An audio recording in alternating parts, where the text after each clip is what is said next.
बड़े अरमनवा से बेटा के बियाहली। अरे बहुअर झेलियनी उतारी रे लालनवा। अरे बहुअर झेलियनी उतारी रे लालनवा। एक दिन बीतल दुई दिन बीतल। अरे मम्मी मम्मी कही खूब बोलावे रे लालनवा। अरे मम्मी मम्मी कही खूब बोलावे रे लालनवा। 4 महीना बेटा घरवा जे रहला।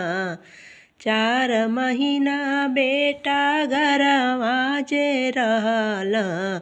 अरे 5वें में जाला विदेश रे लालनवा।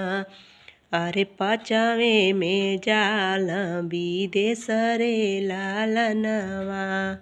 घर से हो बेटा के जाइते बहरवा।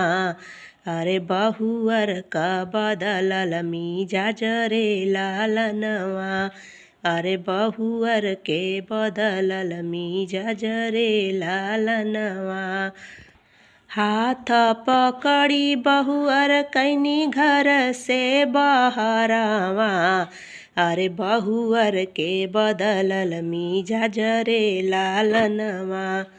अरे बहुअर के बदलल मिजाज रे लालनवा।